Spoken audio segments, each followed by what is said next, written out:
You have to listen to all the arguments that Parliament and why he made those arguments.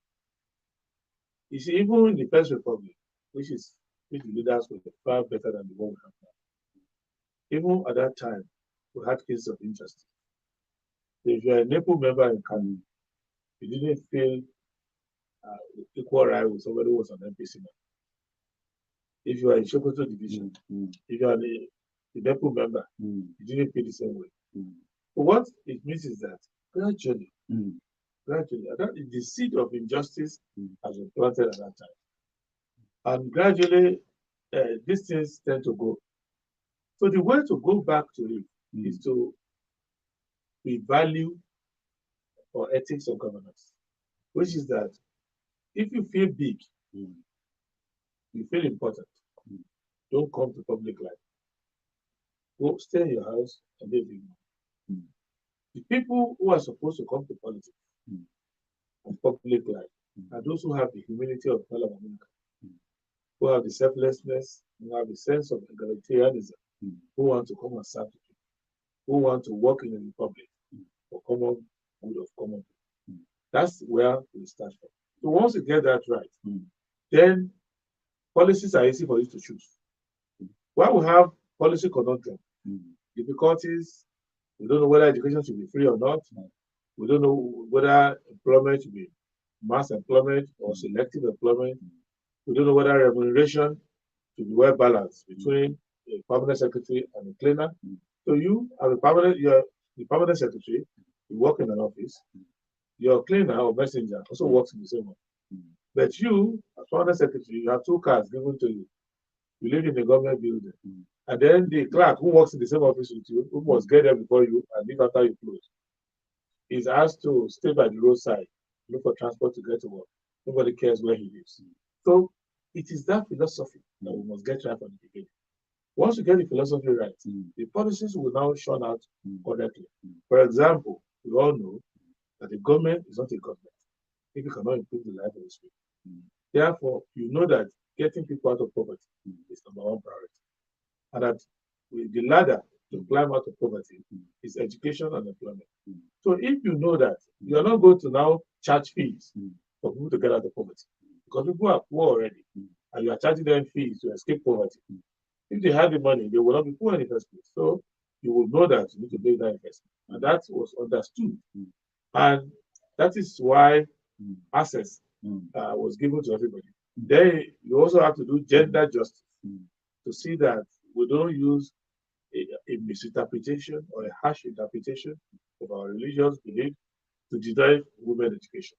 And that was one of the things that Malam preached about, that we should allow our daughters to have access to education. They will be better mothers, they will be better Muslims, they will be better members of the community. So we do gender justice, and we should not use violence, we should not cheat people. We should give domestic and public justice to women. Now, we also have generational justice, to see that those who are above do not steal all the money of the state and render the future of the younger generation. Because if you look at this year's budget, you know that there's no generational justice there.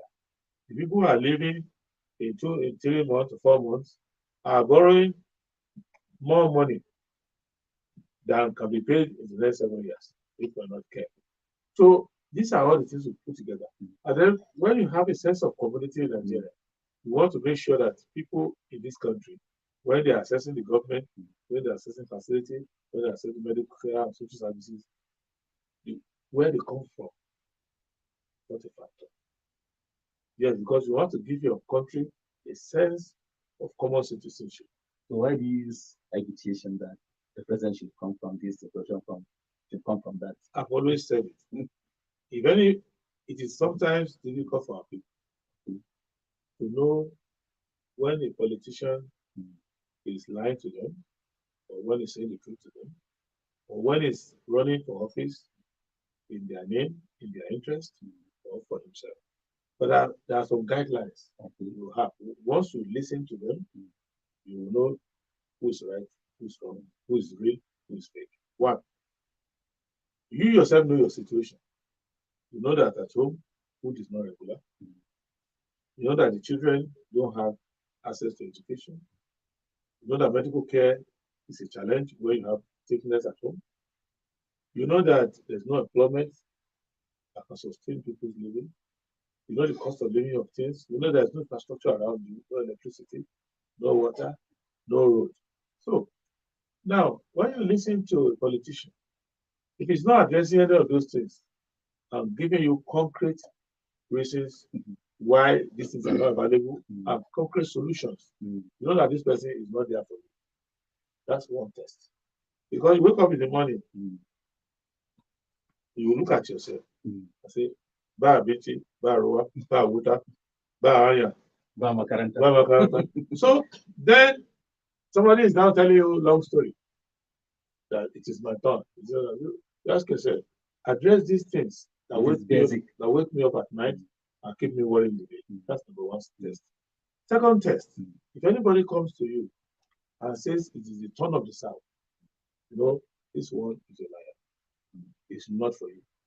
If he comes to you and say it's the turn of the North, you know this one is a liar. It's not for you. If he comes to you and says this is the turn of the Christians, you know this one is a liar. It's not for you.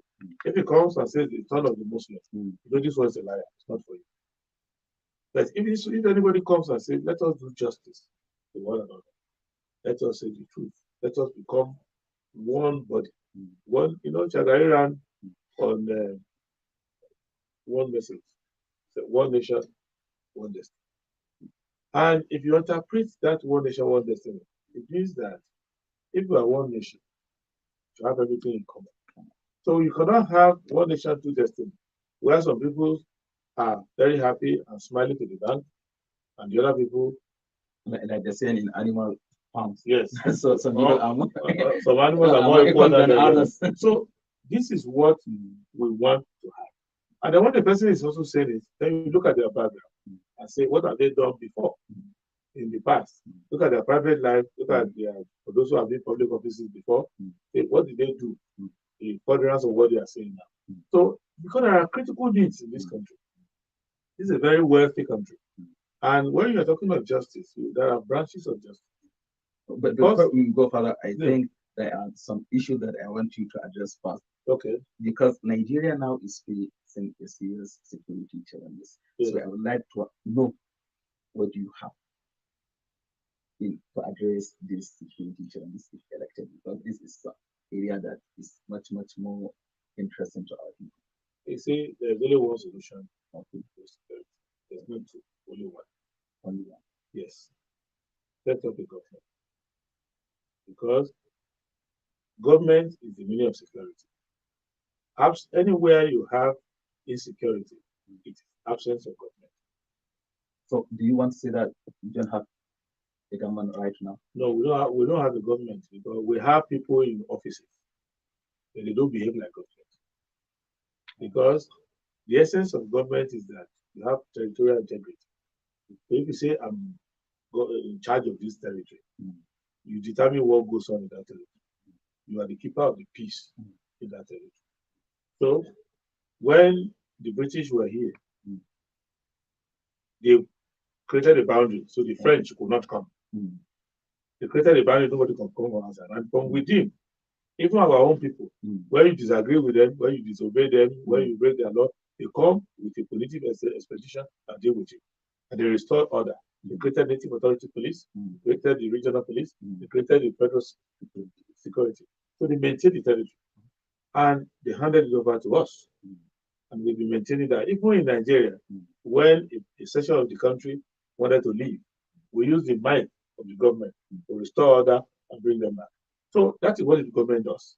So when the government is not able to do, it's like you have a cat at home who does not know how to eat fish, who is running from rats, and who does not know how to wag his tail.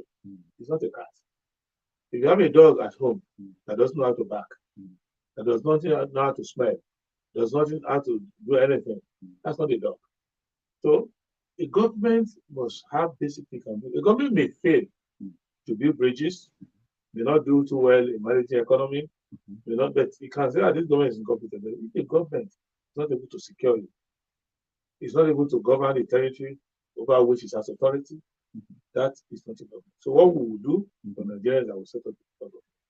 And I've given many instances of how we do. Mhm. Secondly, you have to ensure Mhm. that inside the government, you do not have people whose interest is synonymous with the interest of bandits and terrorists. And many governments in the world know that that is a potential. And I say it very clearly, the problem that President Buhari has faced, Mhm.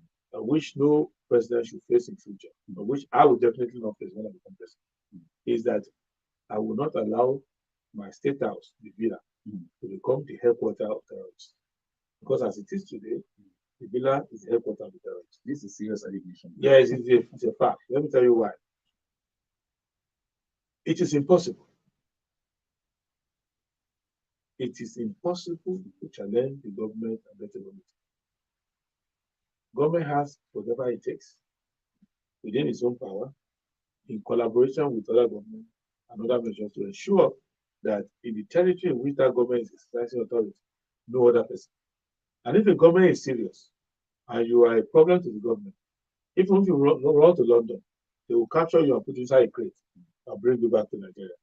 If you're a difficult person for the government, even if you're in Kenya, they will grab you and bring you back.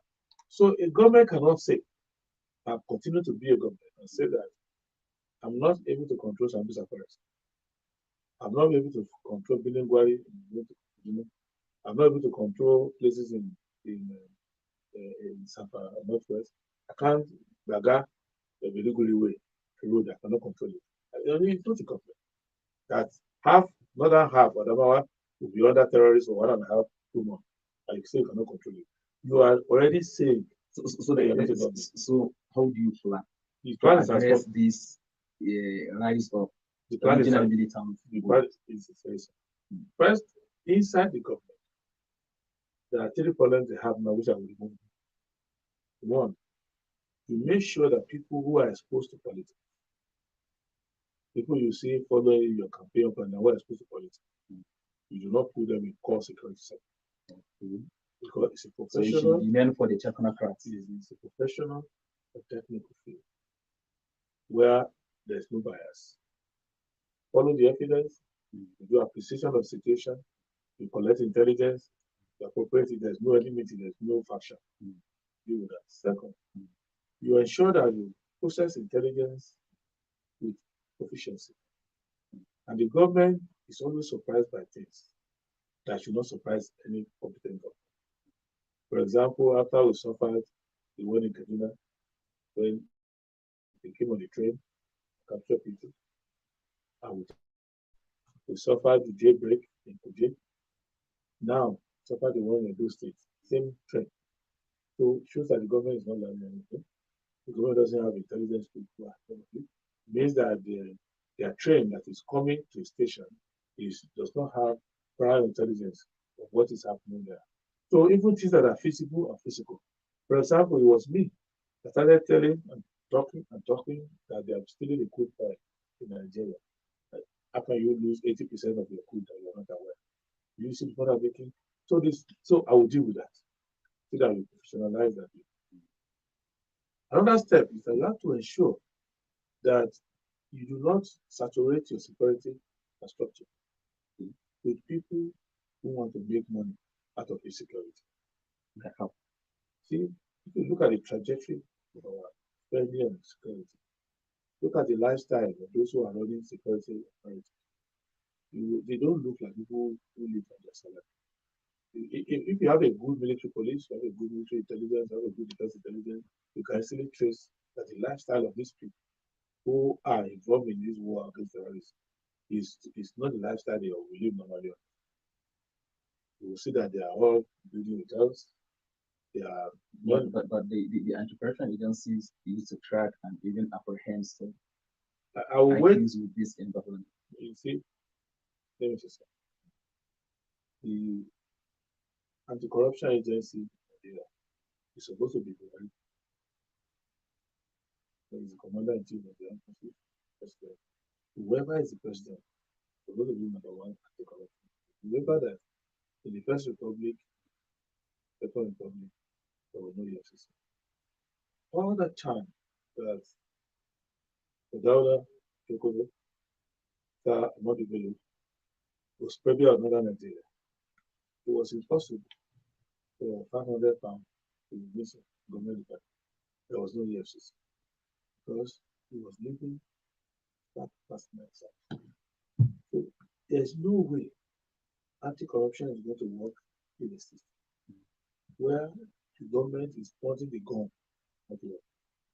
So pointing the gun in you. The first thing you do that for a government to be clean corruption, they don't need anti-corruption laws. So if you are elected as a president, Yes. do you want to say that you no longer work? Yes. First, they are created by law. I will expect them to follow the law that creates them, but I will not rely on them because I will use the law of personal example to show that I am not corrupt, my wife is not corrupt, no member of my family is corrupt to be the same with God. For example, imagine a government in which Mala Kano is the head. Do you need the EFCC? Just look at the Mala, will you need the EFCC? Because probably there is this, we are experiencing a contemporary challenges that is No, quite no, different there is nothing. from this No, previous. the issue is very simple. Even in the first report, there were people who were selling P&T land at Ijora, minister, attacking government. Remember that discussion, that hot tension between Daily Times of Nigeria and Sir Balewa, when he was prime minister, when Wakili Jose was editor in chief of Daily Times. When the accusation was that Ozumba Mbadiwe, who was minister at that time, has sold land at Ijora Causeway. So you compare him to Malam, two different. What I'm saying generally is that it is not a contemporary issue. The issue is that in leadership, the person who wants to be a head of state must not be a companion of thieves. He must be somebody that the whole nation can look up to. That this is the symbol of our purity. And at that level, you are the one who will not to use your hand to select the people who serve in your government. You are also the one to set up the accountability process in your government. You are the one to monitor the lifestyle of people who are in your government. So when you have a government in which half of your minister about could pay 100 million naira to buy a farm, when you look at all the salary they collected since you appointed them, that money is not up to that. But you know, in politics, yeah. Well-wishers, friends, and families. Very good. very good. You now realize that government should set up all other agencies for these well-wishers to come and put them. So when well-wishers are putting a huge amount of money into politics, that is the beginning of corruption. What I'm breaking out, it is not to turn the hose for the outgoing government, but it's to remove this fallacy that corruption is difficult to tackle. Corruption is one of the easiest to tackle because the first tool for tackling corruption is personal example. Before you can point a finger at anybody, whether above you, in front of you, or below you, you must know that if the four fingers are turning your side, you can defend it. Second, nobody forces their way into government. And Nigeria is not full of corrupt people, unlike what's voting. It's not so. There are many corrupt people in the country. The majority of Nigerians and a lot of Nigerians don't have faith in corruption. However, for you to be selected, for you to have access to come and participate in government, you must show to the people who want to select you that you are a potential companion of corruption. Because you do their politics around those who have money to give to them. They do their politics around those who give them private jets to campaign around.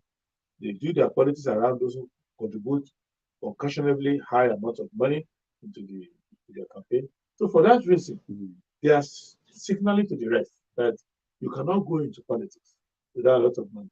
When I went to announce to people that I would go into politics, majority of the questions people are asking me, do you have money? Do you have the money? So they've signaled to themselves. So like the popular question, who is controlling? Exactly. So this is the atmosphere in which corruption now petters around. Now, I want to let you know that what they consider as compensation accommodation, compensation is actually the synonym of corruption. So at the end of the day, you would have people who are in charge of finance, head of central bank,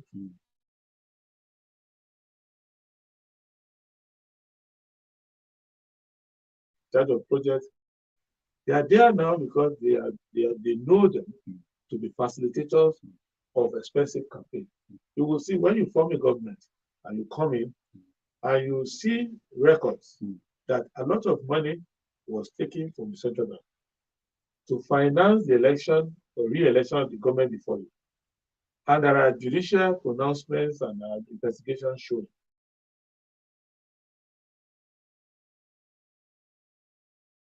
Went out of your way to retain that person, which means that that model is what you want to follow. And that's what I'm letting you. So if you look at people like Clement Eason, when they were governor of Central Bank, Clement Eason, you could go to his house for money tonight. He didn't have extra one naira to give to you. Or £1 at that time, they give you 1 naira. So what I'm letting you know is that we should not start the lamentation. The philosophy of the leader whom you elect into office is also the societal value now you are expressing. That is why, in the course of this campaign, the Social Democratic Party, our own message is different.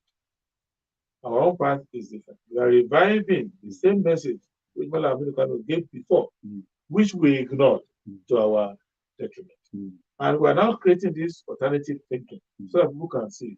If at the end of the day, people vote, then it shows that the value of the society is that we don't want thieves anymore in government. So if on the other hand, they continue with what they have been doing before, shows that society is not yet ready for that kind of thing. So I want to know this kind of policy one exhibit if elected, especially in improving the university education. We've done that there is the two presidential candidates, Senator Bola Ahmed Tinubu and Alhaji Atiku Abubakar, believe that they are going to like liberalize the university, kind of liberalize the university education. What plan do you have, especially considering that this continuous industrial action by members of academic staff in universities? It is very simple. These people don't believe in education. Right? They are businessmen.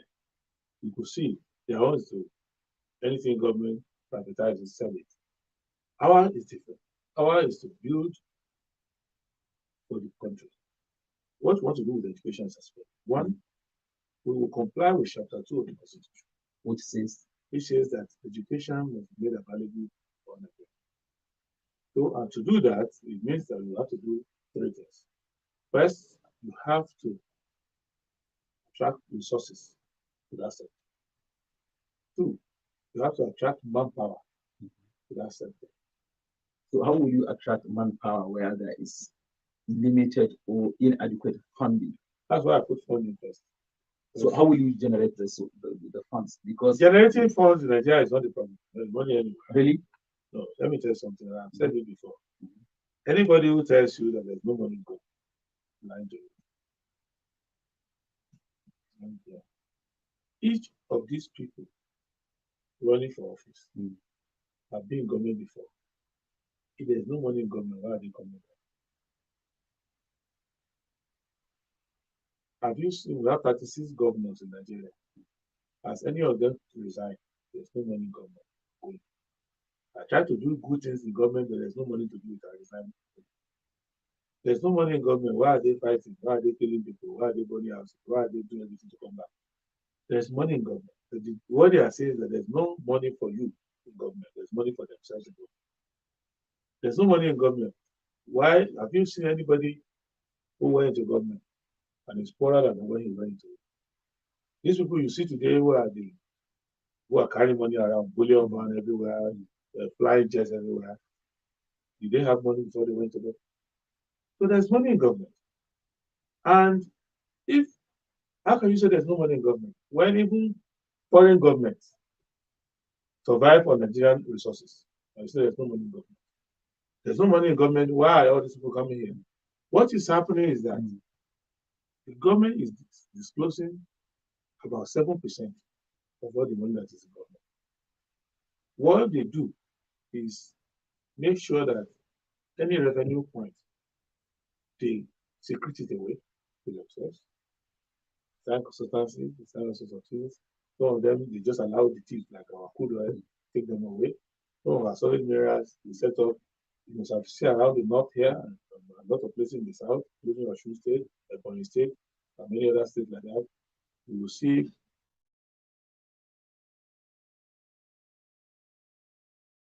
issue going to play, and a lot of minerals have been taken. There's no money in government. If you look at the procurement that we do. So you believe that there is enough money to fund? There is, I know, not that I believe. I know as a fact that with an honest government, look, if there's no money in government, how would Accountant General of the Federation, one person, take 109 billion in the government that has no money? Plan the investigation. No. You have to be convicted. Forget about the investigation. They have recovered money according to them. I'm using it's their government. So nobody in government is innocent.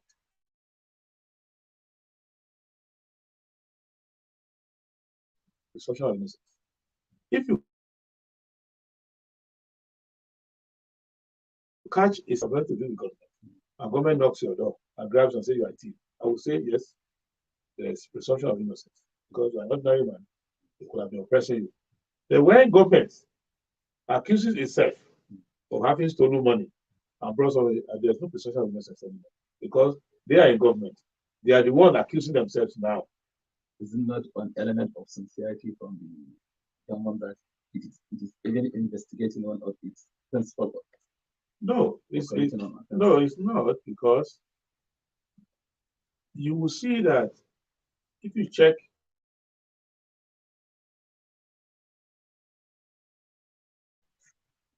Nigerian media, they have microphone, but no eyes. They don't see things. Really? Yes, but they have microphone. They have ears, they don't hear things. The job of the media is to look at everybody who is in public service. And everybody, including me. I've been running for president now for 1 year. Nigerian media don't even know what has called in my secondary education. Even though the paper is with the media has abandoned its duty completely. Because they are searching for more. No, because they are looking for entertainment. They are looking for who will abuse somebody, who will laugh at somebody, all this. Despite all these reports on corrupt. No, because you will know practices. That in countries that are fighting corruption, the greatest fear is discovery. Because they know that if a journalist finds you, a minister, in a fancy restaurant, eating food with some people, they will wait and go to the person selling the food and say, please, show me your menu.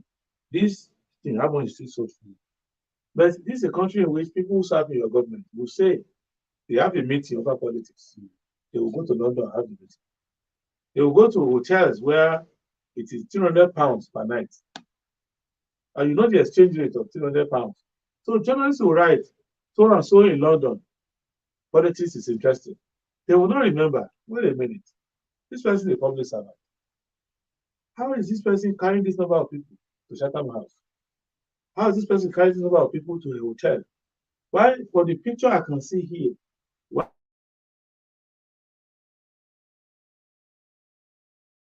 is it that they can come in hotelier when in their city, like city of Kano, women who have children at home are searching dustbin around, are looking for the peel back of watermelon to go and wash and put salt and use to feed their children.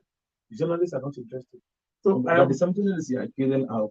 I'm not accusing, I'm analyzing what you are doing. In identifying some of serious misconduct of some so especially of presenting a fake evidence of NYC. No, because when somebody wants to get rid of somebody in public office and they motivate you to help them, and they are the ones to do investigation for you to just give to you to go and help them make it. What I'm letting you know is that. So you don't believe that this is a sincere investigation? No, it is not. What I'm letting you know is that in a country that doesn't want to embrace the truth, where the president says, I've done my best, but there's no development, there's no accountability, there's no development, there's no progress. You say, I've done my best. In a country in which there's no justice in the land, that if somebody does something to you, you don't have the confidence to go to the police, you don't have the confidence to go to the judiciary.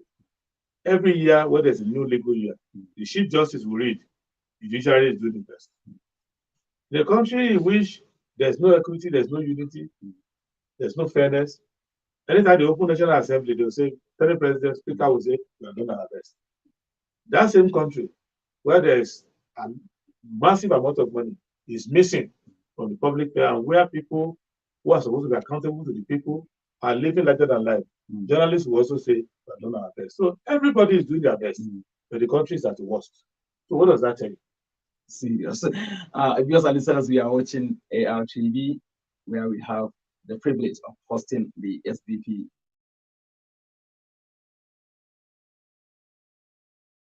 And I'm moving on. Mr. Adebayo, we would like to know that there is this agitation of restructuring Nigeria, and restructuring means different things to different people. I want to know, what is your position for restructuring Nigeria? Do you think what we are having now is inefficient or is weak? We need a stronger institutions to run this country.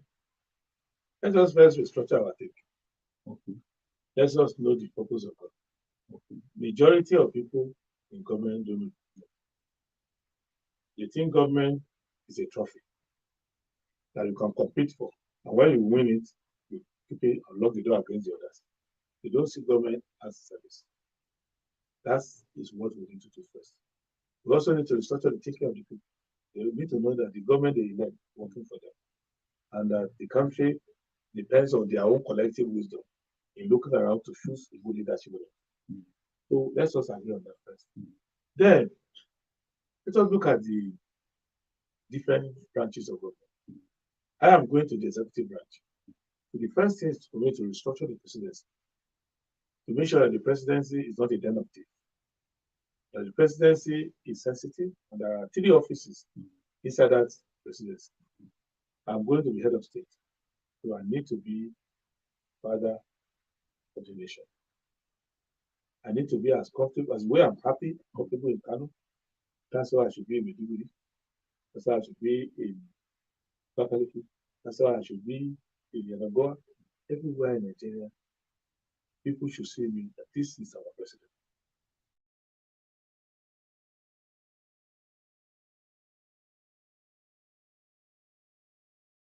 Commander-in-Chief, because that's the second job. As Commander-in-Chief, one Nigerian missing is too much for me.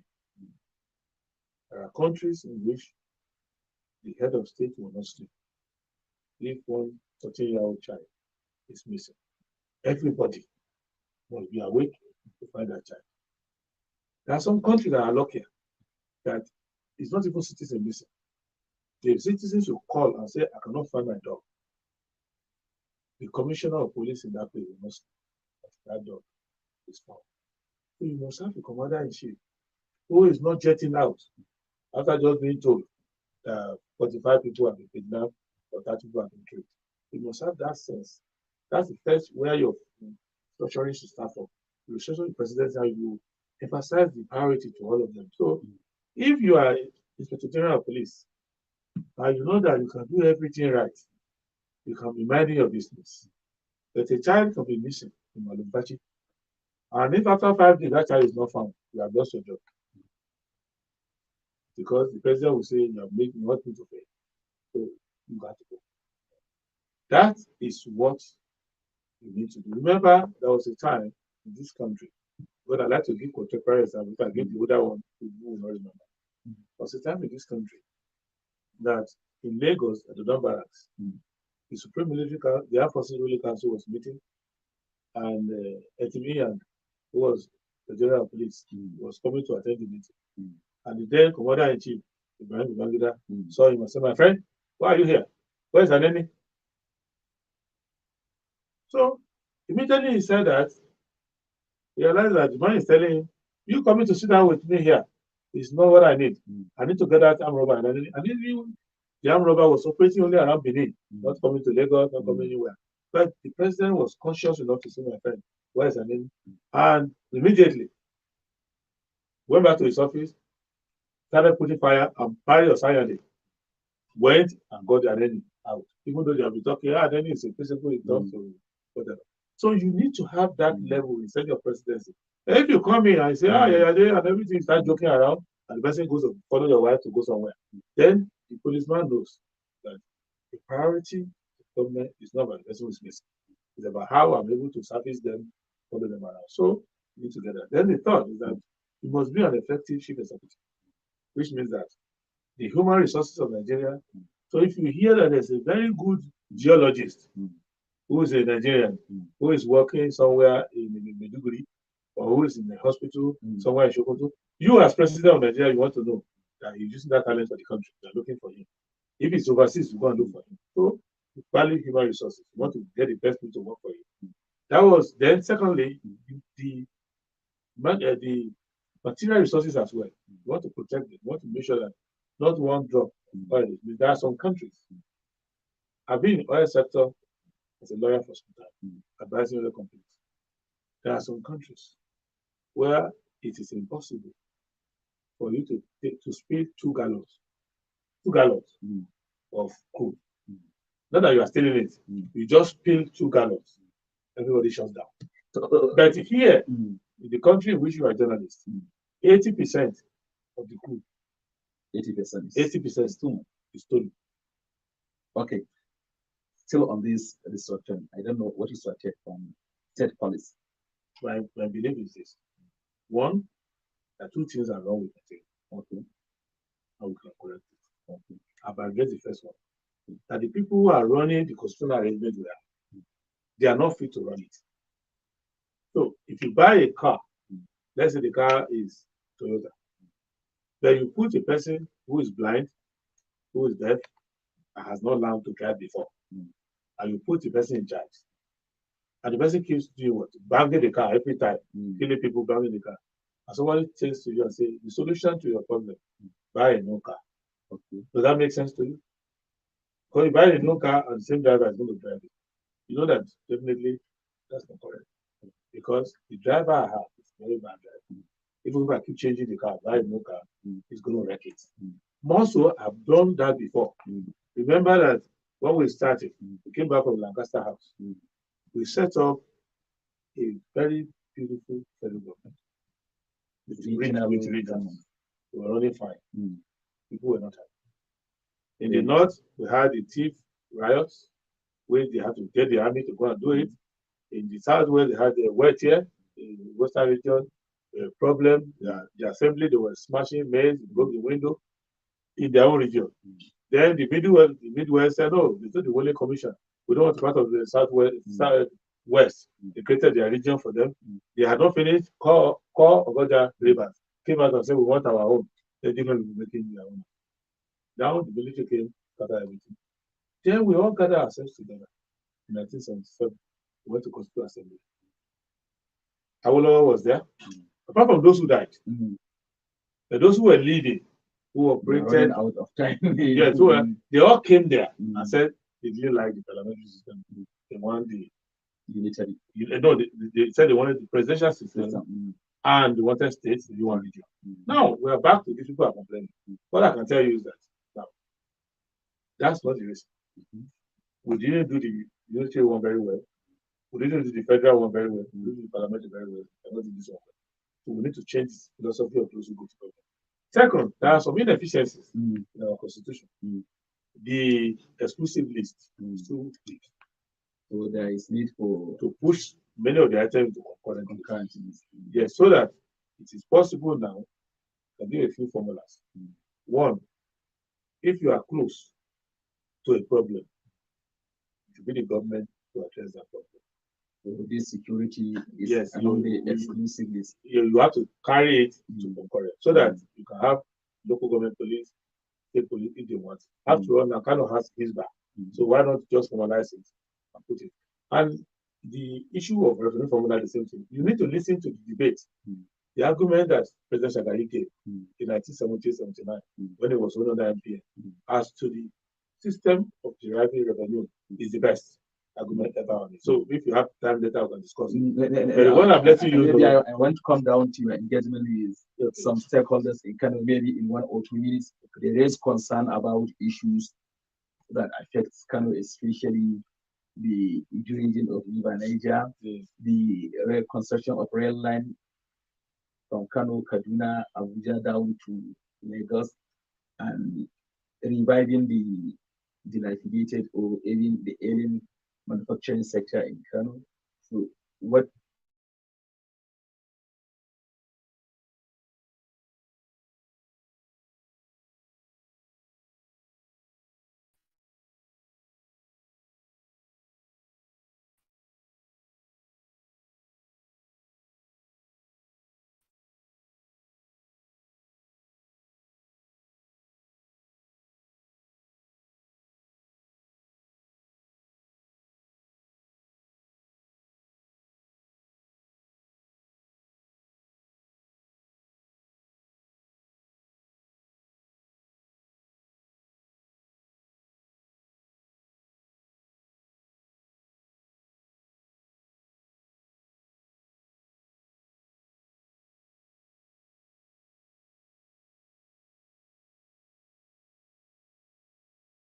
so I must put port from Barrow all the way to Buzo to Adenebode Dam. mm, And we must do the same thing. We must do 2 dams mm, south of Lagdo Dam on the Benue. So we must also go to Adeja, go to those places and do dams. mm, And like Tiga, we must be able to give it a higher capacity of electricity generation. mm, We must also develop Chilawa to have that capacity. mm, And then we must also do other things so that we mm, don't rely on what Adubaco did mm, 30, 40 years ago.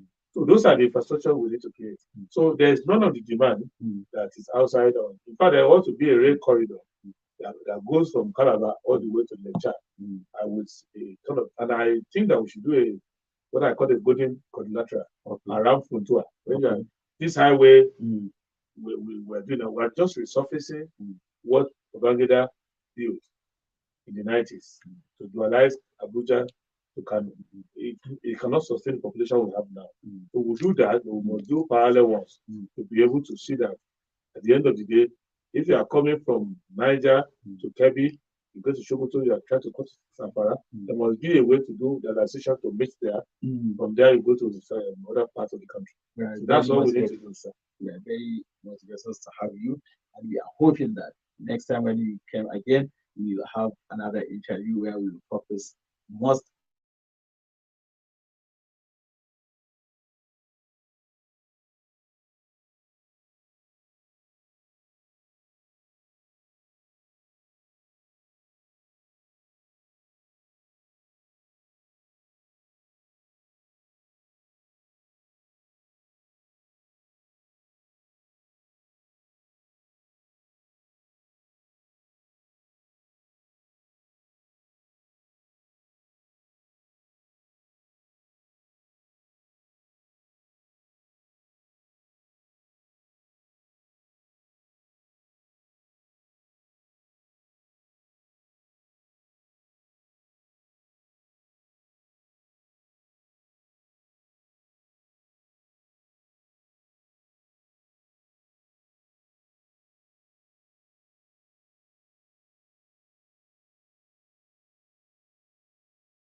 òun ni o gbogbo